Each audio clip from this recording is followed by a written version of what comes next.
उत्तर प्रदेश के मुख्यमंत्री योगी आदित्यनाथ ने कहा कि कांग्रेस की वास्तविकता सामने आ रही है। भारत की सनातन परंपरा को अपमानित करना, उनको लांछित करना, भारत की आस्था से खिलवाड़ करना कांग्रेस की प्रवृत्ति है। उन्होंने भगवान से कांग्रेस पार्टी के लोगों को समृद्धि देने तक की बात कह दी। उन्होंने ये कहा कि चुनाव के समय जानबूझकर कांग्रेस ऐसे संवेदनशील मुद्दे उठा रही है और लगातार इस पर चर्चा कर रही है। कांग्रेस अध्यक्ष के भाषण के जवाब में योगी आदित्यनाथ ने कहा कि जो संस्कार कांग्रेस के अध्यक्ष को प्राप्त है, उसी संस्कार को वे अपने भाषण में प्रयोग कर रहे हैं। उन्होंने ये भी कहा कि भगवान राम और शिव को लड़वाने की कोशिश की जा रही है। उनके व्यक्तित्व को योगी आदित्यनाथ ने निंदनीय बताया। उन्होंने ये भी कहा कि कांग्रेस के पतन की नई शुरुआत है, क्योंकि शिव के द्रोही हो या राम के द्रोही, उनका पतन अवश्य है। भारत की सनातन धर्म की उपासना विधि में राम और शिव दोनों अलग अलग नहीं हैं।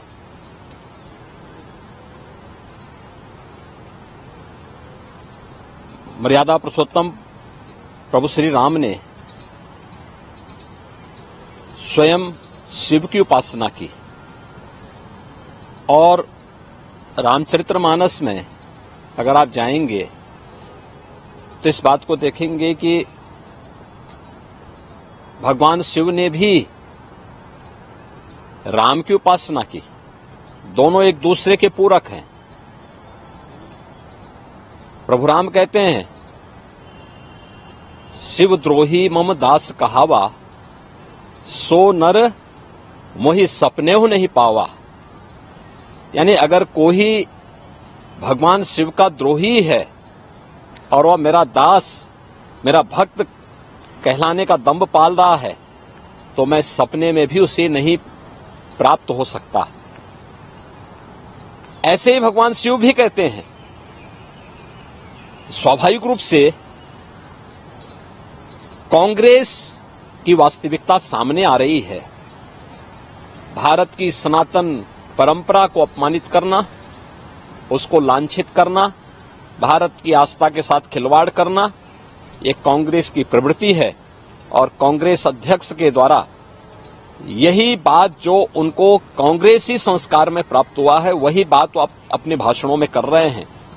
भगवान शिव और भगवान राम को आपस में लड़ाने का कुत्सित प्रयास कर रहे हैं।